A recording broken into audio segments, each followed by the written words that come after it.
Good afternoon, everyone. I am Smita Singh, faculty of UGC NET Economics.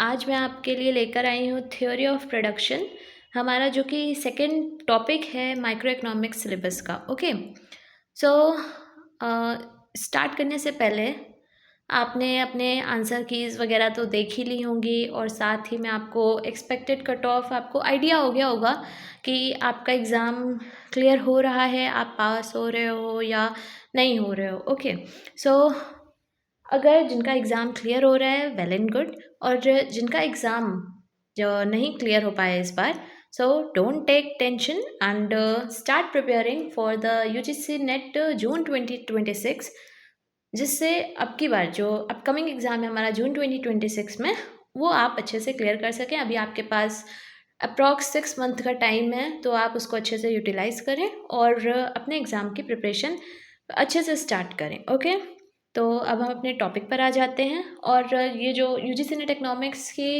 Expected cut off की video थी वो मैंने upload कर दी थी। अप्रॉक्स वही कट ऑफ रहेगी, but that is the expected cut off. Okay, so अभी जो एक्चुअल कट ऑफ है वो तो अब एनटीए रिलीज़ कर देगा आफ्टर अप्रॉक्स 12 to 13 days में। आई थिंक आपका रिजल्ट आ जाना चाहिए। Okay, so best of luck to all of you. And अब हम स्टार्ट करते हैं अपना topic, that is the theory of the production. Okay, production theory shows the technical relationship between the input and the output। ठीक, production से ही आप समझ गए होंगे कि हम प्रोडक्ट इनपुट लगा के आउटपुट को प्रोड्यूस कर रहे हैं। ठीक है, तो प्रोडक्शन थ्योरी क्या रिलेट करती है? टेक्निकल रिलेशनशिप आउटपुट और इनपुट के बीच में। ठीक है, प्रोडक्शन फंक्शन क्या, कैसे प्रोडक्शन फंक्शन क्या होता है? Function of the labour and the capital. ठीक, प्रोडक्शन फंक्शन लेबर और कैपिटल के उससे प्रोडक्शन फंक्शन बनता है। ओके, अब इसमें 3 कॉन्सेप्ट हैं: total product, average product and the marginal product. Total product कैसे आता है? Price into quantity. Average product कितना कैसे आता है? Total product divided by L, and marginal product change in the total product divided by the change in the labour. Okay, अब production function की 2 theories हैं। पहली जो है लॉ ऑफ वेरिएबल प्रपोर्शन, और इसे हम रिटर्न टू फैक्टर भी कहते हैं। ये हमारे शॉर्ट रन लॉ में यूज़ की जाती है, और लॉ ऑफ वेरिएबल प्रपोर्शन में या हम रिटर्न टू द फैक्टर भी इसे कह सकते हैं। इसमें एक फैक्टर वेरिएबल होता है, मतलब एक फैक्टर चेंज होता है, और दूसरा जो फैक्टर है वो हमेशा फिक्स्ड होता है। ठीक, और जो दूसरी थ्योरी है वो हमारी है law of return to scale. ये हम लॉन्ग रन में यूज़ करते हैं। इसमें सारे के सारे फैक्टर्स जो होते हैं वो वेरिएबल होते हैं, मतलब चेंज किए जा सकते हैं। ओके, अब बात करते हैं लॉ ऑफ वेरिएबल प्रपोर्शन की, return to the factor theory की।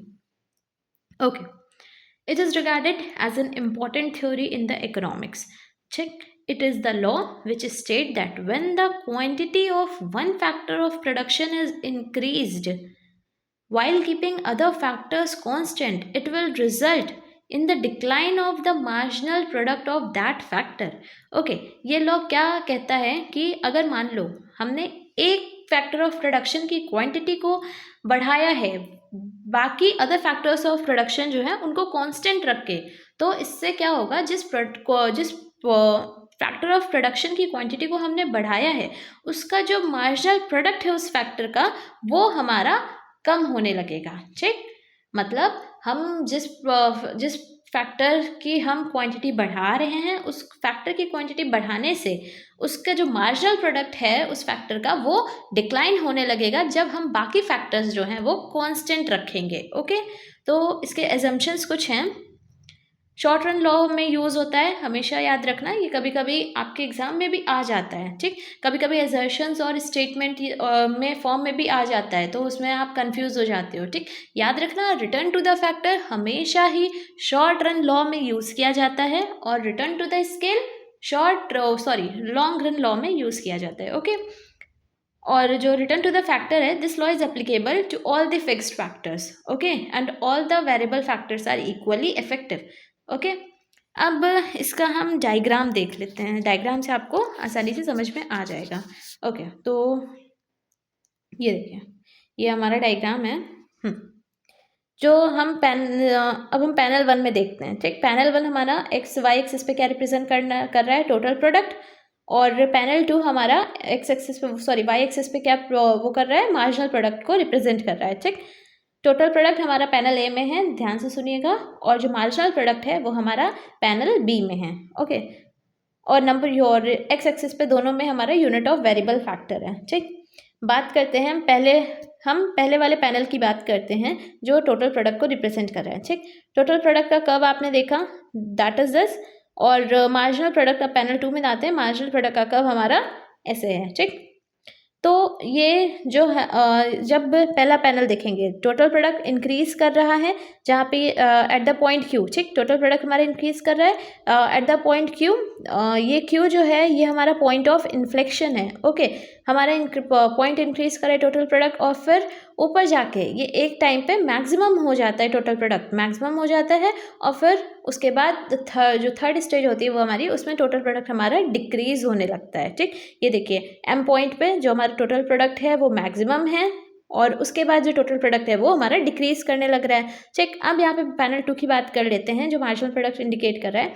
देखिए पैनल 2 में जो मार्जिनल प्रोडक्ट है वो इंक्रीज करता है, पहले इंक्रीज करता है, मैक्सिमम पॉइंट पे पहुंचता है, फिर डिक्रीज करने लगता है, और फिर यहाँ पे एक पॉइंट डिक्रीज होने लगता है, डिक्रीज करते करते वो कांस्टेंट पॉइंट पे जीरो एक्सिस पे आ जाता है, एक्स एक्सिस पे। उसके बाद जब टोटल प्रोडक्ट है वो डिक्रीज होने लगती है तो मार्जिनल प्रोडक्ट हमारा निगेटिव हो जाता है, ठीक। अब इन दोनों में रिलेशन क्या है वो देख लेते हैं, ठीक। जब हमारा टोटल प्रोडक्ट इंक्रीज कर रहा है, हमारा मार्जिनल प्रोडक्ट इंक्रीज कर रहा है और मैक्सिमम पॉइंट पे जा रहा है, पॉइंट ऑफ इन्फ्लेक्शन, और ये जो हमारा मार्जिनल प्रोडक्ट जब मैक्सिमम होता है ये हमारा इक्वल होता है, ये देखिए इसे हम कहते हैं स्टेज 1। स्टेज 1 को हम क्या कहेंगे, increasing return to the scale, क्योंकि इसमें देखो टोटल प्रोडक्ट भी इंक्रीज कर रहा है और यहाँ पे मार्जिनल प्रोडक्ट भी इंक्रीज कर रहा है। अब यहाँ पे बात करते हैं सेकेंड फेज की, स्टेज 2 पे। स्टेज 2 कहाँ पे हमारा, ये जब हमारा टोटल प्रोडक्ट मैक्सिमम है एट द पॉइंट एम, और ये नीचे वाला डायग्राम देखिए, और जहाँ पे जो हमारा मार्जिनल प्रोडक्ट है वो एस पॉइंट पे जब हमारा एम पी 0 है, ये जो इक्वल हो रहे हैं जब मार्जिनल टोटल प्रोडक्ट मैक्सिमम है और मार्जिनल प्रोडक्ट हमारा कांस्टेंट है, इस पॉइंट को हम स्टेज 2 कहते हैं, और इससे हम constant return to the scale भी, constant return to the factor भी कहते हैं, ओके। अब स्टेज 3 क्या है, जब टोटल प्रोडक्ट भी डिक्रीज हो रहा है, और जब टोटल प्रोडक्ट डिक्रीज हो रहा है, ये देखिए टोटल प्रोडक्ट डिक्रीज हो रहा है तो मार्जिनल प्रोडक्ट हमारा निगेटिव हो जा रहा है, दैट इज द स्टेज 3। इसको हम क्या कहेंगे, decreasing return to the factor, क्योंकि इसमें हमारा टोटल प्रोडक्ट डिक्रीज होने से हमारा जो मार्जिनल प्रोडक्ट है वो निगेटिव हो रहा है, ठीक। तो ध्यान से सुनिएगा, अब ये 3 स्टेजेस ऑफ द लॉ में देखो, पहला stage law of increasing return, पहले स्टेज को हम क्या बोलते हैं, लॉ ऑफ इंक्रीजिंग रिटर्न। क्यों बोलते हैं, क्योंकि टोटल प्रोडक्ट भी इंक्रीज कर रहा है, मार्जिनल प्रोडक्ट भी इंक्रीज कर रहा है, ठीक। सेकेंड स्टेज को हम लॉ ऑफ कांस्टेंट रिटर्न बोलते हैं, क्यों, क्योंकि इसमें जब टोटल प्रोडक्ट हमारा मैक्सिमम होता है तो जो मार्जिनल प्रोडक्ट है वो हमारा कांस्टेंट होता है, ओके। और इस थर्ड स्टेज में क्या है, लॉ ऑफ डिक्रीजिंग रिटर्न उसे बोलते हैं, क्योंकि टोटल प्रोडक्ट की डिक्रीज करने पर जो हमारा मार्जिनल प्रोडक्ट है वो हमारा निगेटिव में पहुंच जाता है, that is the third stage, decreasing return to the factor, okay. I hope आपको समझ में आया होगा। तो यहाँ पे एक्सप्लेनेशन में ये मेन पॉइंट जो डायग्राम है और डायग्राम से रिलेटेड जो मेन पॉइंट में 3 स्टेजेस का मेन जिस्ट है वो इसमें लिखा हुआ है। देखो स्टेज 1 में क्या होता है, टोटल प्रोडक्ट इंक्रीज करता है at a increasing rate, increasing return, देखो टोटल प्रोडक्ट इंक्रीज कर रहा है इंक्रीजिंग रेट पे, और मार्जिनल प्रोडक्ट है वो भी इंक्रीज कर रहा है, ओके। स्टेज 2 क्या कहता है, total product reaches the maximum and MP falls and become 0। Stage 2 पे क्या होता है, टोटल प्रोडक्ट जब मैक्सिमम पे होता है तो जो मार्जिनल प्रोडक्ट होता है उस टाइम पे वो फॉल कर रहा होता है और 0 हो जाता है। और स्टेज 3 पे जो हमारा है टोटल प्रोडक्ट जो फॉल हो जाता है और जो मार्जिनल प्रोडक्ट है वो निगेटिव हो जाता है, okay. That is the decreasing return to scale. अब यहाँ पे बात करते हैं स्टेज 2 इज़ द ऑप्टिमल। अब ये जो हमारी स्टेज 2 है constant return to the factor वाली, ये हमारी जो स्टेज है ये हमारी ऑप्टिमल स्टेज ऑफ प्रोडक्शन है, ओके। तो ये था हमारा return to the factor. I hope आपको समझ में आया होगा। इसमें आपको ये डायग्राम और ये जो इसके एक्सप्लेनेशन है ये इम्पॉर्टेंट है, ये जो एक्सप्लेनेशन है मेन जस्ट पॉइंट में जो लिखा है 3 स्टेजेस का, ये इंपॉर्टेंट है, मेनली एग्जाम में आपसे यही पूछा जाता है। ओके, तो रिटर्न टू द फैक्टर वाली थ्योरी कंप्लीट हो गई है। अगर आपको कोई भी प्रॉब्लम हो तो आप कमेंट कर सकते हैं, मैं उसका रिप्लाई कर दूंगी। ओके, अब बात करते हैं, एक और थ्योरी रह गई है रिटर्न टू द स्केल की। Okay, return to the scale हमेशा लॉन्ग रन लॉ में यूज़ की जाती हैं, जहाँ पे सारे फैक्टर्स वेरिएबल होते हैं और जो प्रपोर्शन है फैक्टर का वो चेंज नहीं होता है। ओके, सारे वो जो फैक्टर्स हैं वो हमेशा वेरिएबल रहते हैं और लॉन्ग रन लॉ में यूज़ की जाती है। ओके, अब बात करते हैं कितने टाइप्स के, इसमें 3 टाइप्स के स्टेजेस होते हैं, जैसे कि रिटर्न टू द फैक्टर में भी 3 स्टेजेस थे, रिटर्न टू द स्केल में भी हमारे 3 स्टेजेस हैं। ओके, तो पहला स्टेज है हमारा constant return to the scale. मतलब constant return to the scale मतलब जितना ही हमारा टोटल आउटपुट में इंक्रीज हो रहा है उतना ही इंक्रीज हमारे इनपुट, मतलब जितना हम इनपुट में इंक्रीमेंट कर रहे हैं उतने ही अमाउंट से, उतने ही प्रपोर्शन से हमारा आउटपुट भी इंक्रीज हो रहा है। Okay, that is the constant return to the scale. और इसमें आइसोक्वेंस जो होते हैं वो इक्वी डिस्टेंट होते हैं, मतलब इक्वली डिस्टेंट पे होते हैं। ठीक, क्योंकि जितना इनपुट इंक्रीज करेंगे उतना ही हमारा आउटपुट इंक्रीज होगा। इतना छोटा सा पॉइंट है। ओके, अब बात करते हैं increasing return to the scale की। इसमें क्या है, increasing return to the scale में क्या है, the proportionate increase in total output is more than the proportionate increase in input.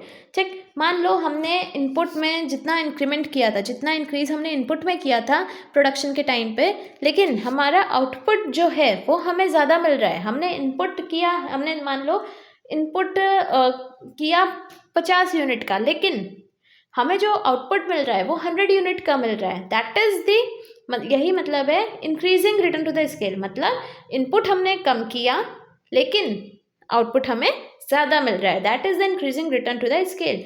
और जो ये भी याद रखिएगा, the distance between the isoquants keep decreasing. जब increasing return to the scale की बात करेंगे तो जो डिस्टेंस है आइसोक्वेंट के बीच में वो डिक्रीज करेगा। ठीक है, अब जो इसका थर्ड पॉइंट था वो है diminishing return to the scale. इसमें जस्ट इसका रिवर्स है increasing return to the scale का। मतलब हमने इनपुट ज़्यादा लगाया पर हमें आउटपुट उतना नहीं मिला। ठीक, that is the diminishing return to the scale. हमने इनपुट ज़्यादा लगा तो दिया इनपुट, लेकिन हमें उतना आउटपुट नहीं मिल रहा है, that is the diminishing return to the scale. और इसमें क्या है, the distance between the isoquants keep increasing. तो और जो इसमें डिस्टेंस है आइसोक्वेंट्स का वो इंक्रीज होता जाता है। ओके, अब यहाँ पे बात करते हैं इस डायग्राम के उससे आप देख सकते हैं जो आइसोक्वेंट्स हैं, ये आइसोक्वेंट्स के जो डिस्टेंस है आप वो देखिए। ठीक, आइसोक्वेंट्स का डिस्टेंस धीरे धीरे बढ़ता जा रहा है। इसको हम कहते हैं, इसको कहते हैं, देखो धीरे धीरे बढ़ के C to D वाला देखेंगे तो आइसोक्वेंट्स का डिस्टेंस जो है वो देखो कितना ज़्यादा बढ़ गया है। जब आइसोक्वेंट्स का में डिस्टेंस में ज़्यादा, देखो जब आइसोक्वेंट्स के बीच में डिस्टेंस ज़्यादा होगा तो वो हमारा होगा decreasing return to the scale. जब आइसोक्वेंट्स में जो डिस्टेंस है वो हमारा कम होगा, जैसे A to B में देखो कि आइसोक्वेंट्स के डिस्टेंस के दो आइसोक्वेंट्स A and B, इनमें जो डिस्टेंस है वो कितना कम है, तो ये जो A and B है वो रिप्रेजेंट कर रहा है हमारा increasing return to the scale. और B और C में देखो, B और C में मतलब कांस्टेंट है, मतलब जितना आउटपुट, जितना इनपुट हमने लगाया उतना ही आउटपुट मिल रहा है।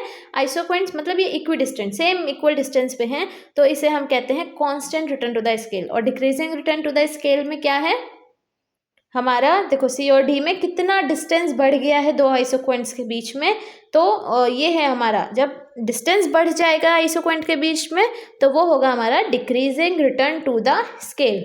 ओके, तो आई थिंक आपको ये समझ में आ गया होगा। काफ़ी इजी है बट आपको थोड़ा सा ध्यान से इसको देखना पड़ेगा जिससे आप इसके क्वेश्चंस आराम से कर सको। बाकी चीज़ें इजी हैं, मतलब जो टॉपिक है वो टॉपिक आप अगर आराम से डायग्राम को देख के इसका जो जस्ट एक्सप्लेनेशन है उसे समझ लोगे ना तो आपको हर क्वेश्चन आप आराम से इससे रिलेटेड आप कर सकते हो। Okay, return to the scale भी इजी है, कुछ नहीं है, बस आपको 3 स्टेजेस याद करने हैं और ये याद करना है कि आइसोक्वेंट्स का डिस्टेंस जो है वो क्या रिप्रेजेंट करता है, ठीक। अगर आइसोक्वांट के बीच में, दो आइसोक्वांट के बीच में डिस्टेंस ज़्यादा होगा तो डिक्रीजिंग रिटर्न, डिस्टेंस कम होगा तो increasing return to the scale. Okay, so that's all. ये थ्योरी ऑफ प्रोडक्शन में हमें 2 थ्योरीज कवर करनी थी, वो हमने कवर कर ली हैं। तो थ्योरी ऑफ प्रोडक्शन में इतना ही है। अब आपको कॉब-डेक्लर्स प्रोडक्शन फंक्शन और constant elasticity of substitution production function, इससे रिलेटेड जो भी कंटेंट है वो मैं आपको अब कल प्रोवाइड कर दूंगी दोनों। तब तक आप इसको एक बार अच्छे से फिर से रिवाइज कर लीजिएगा, और अगर आपको कहीं भी कोई भी कन्फ्यूजन आ रही हो तो आप कमेंट करके मुझे बता सकते हैं, मैं आपको फिर से इसको एक्सप्लेन कर दूंगी। ओके, सो अगर आपको वीडियोस अच्छी लगी हों और आपके लिए बेनिफिट हो इन वीडियोस से, तो आप इसको लाइक करें और चैनल को सब्सक्राइब कर लें, जिससे आगे की वीडियोस जो भी मैं अपलोड करूं वो आसानी से आपको मिल सकें। Okay, thank you, till then, bye.